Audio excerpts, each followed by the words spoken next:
5ই আগস্টের পরবর্তীতে প্রত্যেকটা ক্যাম্পাস এবং প্রত্যেকটা জায়গায় রাজনৈতিক নতুন ডাইমেনশন শুরু হয়েছে।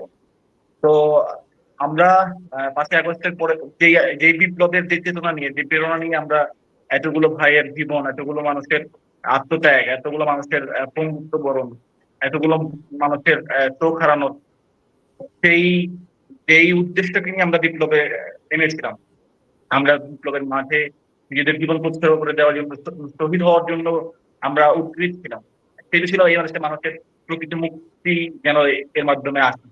তো আমরা একটা ফেস্টিভ্যালি কালচারের, একটা ফেস্টিভ্যালি সরকারকে আমরা হটাতে পেরেছি। এটা আমাদের কাছে সবচেয়ে বড় পাওয়ার বিষয়। এরপরে যে বিষয়, আমরা একটা নতুন একটা সমাজ ব্যবস্থাকে আমাদের সমাজ থেকে উৎখাত করেছি। এখন আমাদের কাজ হচ্ছে নতুন ধারার সমাজ ব্যবস্থা চালু করা। তো ইন্টারিম গভর্নমেন্ট হাসিনা পতনের পরে তারা যেই ক্ষমতা গ্রহণ করেছেন, এবং তাদের দায়িত্ব ছিল এদেশকে সংস্কার করে এদেশের হাসিনা যেই জুলুম নির্যাতন গুলো চালিয়েছে সেই জুলুম নির্যাতনের বিচার কার্য কার্য সাধিত করে এবং এদেশে একটি সুস্থ এবং অবাধ নিরপেক্ষ নির্বাচন ব্যবস্থা করা। তো আমরা আমাদের যেই সরকার এখানে বাংলাদেশে এসেছে, তাদের কাছ থেকে আমরা আমাদের অনেকগুলো জায়গা পূরণ হলেও আমাদের যে আকাঙ্ক্ষা ছিল, সে আকাঙ্ক্ষা আমরা মনে করি যে ফুলফিল হয়নি। হ্যাঁ, অনেকগুলো তাদের যেই প্রশাসনিক দক্ষতার অভাব ছিল, বা আমরা যদি বলি তাদের যেই রাজনৈতিক যে প্রজ্ঞা, সেটা অনেক ক্ষেত্রে অনেক অনেক উপদেষ্টার বা যারা দায়িত্ব ছিল তাদের ঘাটতি থাকার কারণে অনেকগুলো জায়গায় আমরা আমাদের যে আকাঙ্ক্ষা, সেই আকাঙ্ক্ষা বাস্তবায়িত হয়নি। তবে আমরা বিশ্বাস করি এবং আমরা চাই, মনে প্রাণে চাই, যে 24-এ যে আকাঙ্ক্ষা ছিল, যেই আকাঙ্ক্ষার কারণে এতগুলো মানুষ জীবন দিয়েছে, যার জন্য আমাদের শহীদ আবু সাইদ, শহীদ মুগ্ধ, আমাদের শহীদ ফয়সাল আহমেদ শান্ত, শহীদ ওয়াসিম আকরামরা জীবন দিয়েছে, সেই আকাঙ্ক্ষা যেন বাস্তবায়িত হয়। এবং সেই আকাঙ্ক্ষা বাস্তবায়িত হওয়ার জন্যই আগামী যারা নির্বাচিত সরকার আসবে, তারাও যেন জুলাইয়ের আকাঙ্ক্ষাকে, জুলাইয়ের এই চেতনাকে বাস্তবায়ন করে, সেটা আমাদের আকাঙ্ক্ষা থাকবে। এরপরে আপনার যে জিজ্ঞাসা জায়গা ছিল যে আমাদের বর্তমান ক্যাম্পাসের পরিবেশ, 5ই আগস্টের পরে আসলে একটা নতুন চেতনা, চিন্তার তৈরি হয়েছে ছাত্র সমাজের মধ্যে। আমরা 5ই আগস্টের পরপরই দেখেছি যে ছাত্র সমাজ একদম এটাকে কি বলা যায়, শক্তভাবে চাচ্ছিল যেন ছাত্র রাজনীতি নিষিদ্ধ হয়, যে কোনো ভাবেই হোক ক্যাম্পাস গুলো যেন ছাত্র রাজনীতি না থাকে। তো আলহামদুলিল্লাহ, চট্টগ্রাম বিশ্ববিদ্যালয় ক্যাম্পাসে আমরা সেই যে ছাত্র সমাজের মধ্যে ট্রমা ছিল, ছাত্রলীগের আমলে আপনি জানেন যে হলগুলোতে থাকার জন্য ছাত্রলীগ পরিচয়টার ব্যাপার ছিল, ছাত্র পরিচয় হওয়াটা কোনো দরকার ছিল না। চট্টগ্রাম বিশ্ববিদ্যালয় প্রত্যেকটা হলে অবস্থান করার জন্য তাকে অবশ্যই ছাত্রলীগ পরিচয় থাকা দরকার ছিল। তো সেই জায়গা থেকে শিক্ষার্থীরা তাদের যে অধিকার ছিল, তাদের যে মেধার বলে অথবা তার প্রয়োজনীয় আলোকে যে বিশ্ববিদ্যালয় হলে অবস্থান করবে, বিশ্ববিদ্যালয় ক্যাম্পাসে তার অধিকারগুলোকে চর্চা করবে, সেই সুযোগগুলো তারা তখন পায়নি।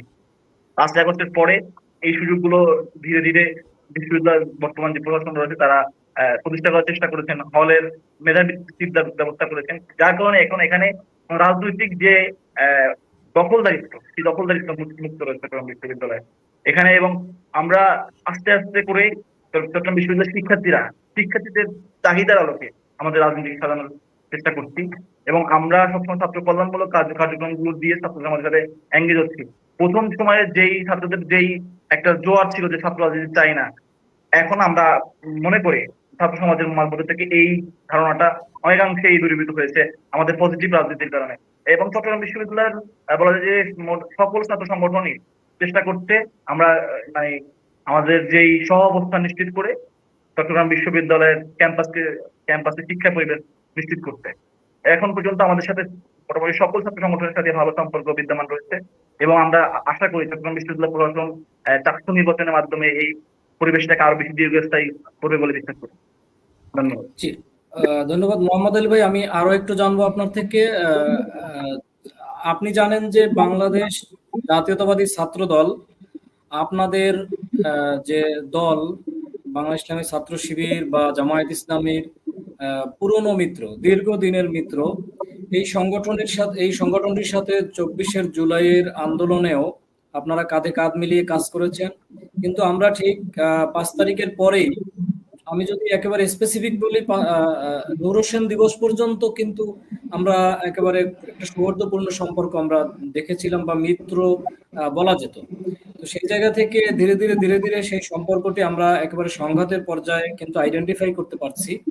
এই জায়গাটায় আমি যদি একটু ওভারঅল, আপনি নাও বলেন, যদি ঠিক চট্টগ্রাম বিশ্ববিদ্যালয় আসলে আপনাদের সাথে ছাত্র দলের সাথে সম্পর্কটি কেমন, আমি আরো একটু জানবো যে একটি রিউমার আছে যে বাকসাস বা এনসিপির যে ছাত্র সংগঠন যেটি, এই সংগঠনটিকেও আপনারা অভিভাবক হিসেবে লালন পালন করে থাকেন, এরকম একটি কথা বাজারে আছে।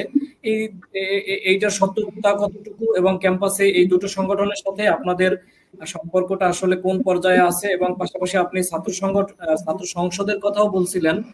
আমরা যতটুকু জানতে পেরেছি, জুলাই 31-এর ভিতরেই জাহাঙ্গীরনগর এবং ডাকসুর নির্বাচনের প্রতিশ্রুতি জাতিকে দেওয়া হয়েছে।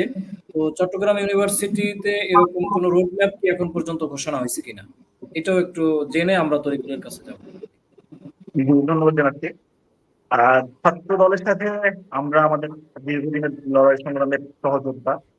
আমার প্রত্যেকটা গণতান্ত্রিক আন্দোলনে আমরা একসাথে কাঁধে কাঁধ মিলিয়ে অংশগ্রহণ করছি, এবং জুলাইও আমরা একেবারেই একসাথে দাঁড়িয়ে, একই মঞ্চে দাঁড়িয়ে, আপনি দেখবেন একই মঞ্চে দাঁড়িয়ে একই সাথে মিটিং করে আমরা চট্টগ্রামে বা দেশের বিভিন্ন জায়গায় আন্দোলনগুলো পরিচালিত করছি।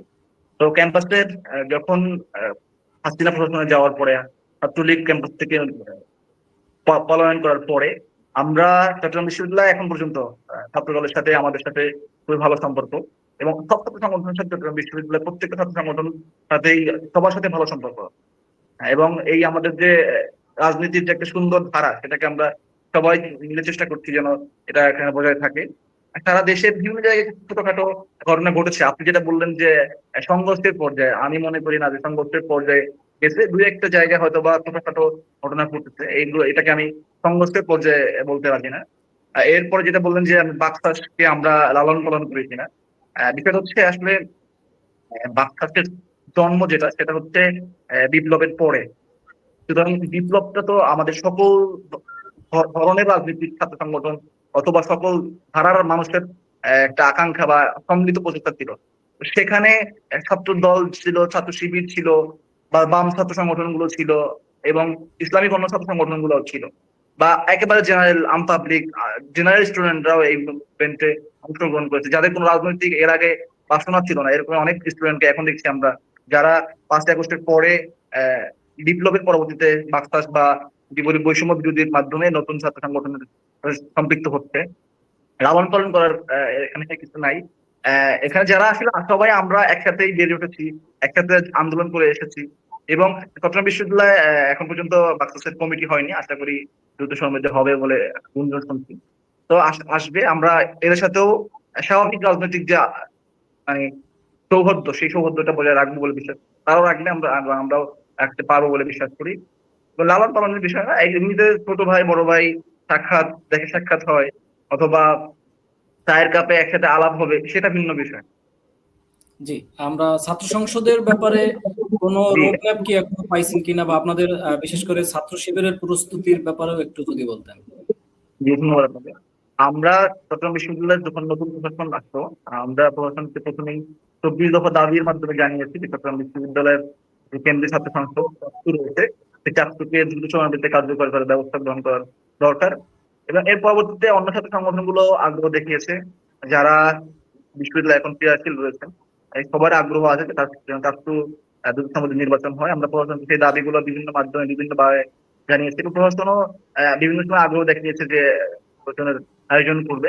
আর সর্বশেষ আমাদের বিশ্ববিদ্যালয়ের চাকসু যে গঠনতন্ত্র রয়েছে, সেই গঠনতন্ত্র সংস্কারের ব্যাপারে সকল ছাত্র সংগঠনের ঐক্যমতের ভিত্তিতে একটি নতুন গঠনতন্ত্র হয়েছে, সেটা আগামী সিন্ডিকেটে পাস হবে আমরা মনে করছি, বা এখন পর্যন্ত প্রশাসনের পক্ষ থেকে আমাদেরকে যে আশ্বাস দেওয়া হচ্ছে যে আগামী সিন্ডিকেটে আমাদের গঠনতন্ত্র পাস হবে। এরপরেই আমাদের বিশ্ববিদ্যালয় ছাত্র সংসদ নির্বাচনের যে পরবর্তী পদক্ষেপ গুলো আছে, সেগুলো প্রশাসন নিবে। আমরা সবার দাবি এটা, বিশ্ববিদ্যালয়ের সকল পর্যায়ের শিক্ষার্থীর দাবি যেন ছাত্র সংসদ নির্বাচন দ্রুত সময় আয়োজন করে, এবং এর মাধ্যমে বিশ্ববিদ্যালয়ের গণতান্ত্রিক যে ছাত্র রাজনীতির চর্চা, সেটা যেন সুষ্ঠুভাবে চলে।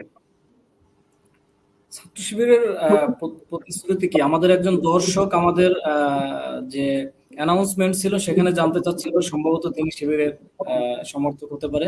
তিনি জানতে চাচ্ছিল যে ছাত্র শিবিরের প্রস্তুতি কেমন আসলে ওখানে। চট্টগ্রাম বিশ্ববিদ্যালয় ছাত্র শিবির পূর্ণ প্যানেলের বিজয় হয়েছিল 1981 সালের ছাত্র সংসদে, এবং সর্বশেষ ছাত্র সংসদে সম্মিলিত ছাত্র সংগঠনের জোটের বিরুদ্ধে আমরা নির্বাচন করেছিলাম। অল্প কিছু ভোটের ব্যবধানে আমরা হেরেছি। সুতরাং আমাদের একটা অতীতের একটা গৌরব উজ্জ্বল ইতিহাস রয়েছে। আমরা সেই ইতিহাসের ধারাবাহিকতায় আমরা এখনো চট্টগ্রাম বিশ্ববিদ্যালয় ছাত্র ছাত্র সংসদ নির্বাচনের জন্য সর্বোচ্চ প্রস্তুত রয়েছে। ইনশাআল্লাহ আশা করি ছাত্র সমাজ আমাদের যেই পজিটিভ কাজগুলো রয়েছে, ছাত্র কল্যাণমূলক কাজগুলো রয়েছে, এই পজিটিভ কাজগুলোতে আকৃষ্ট হয়ে আমাদেরকে তাদের ছাত্র প্রতিনিধি হিসেবে নির্বাচন করবে বলে আমরা মনে করি। জি, অসংখ্য ধন্যবাদ জনাব মোহাম্মদ আলী।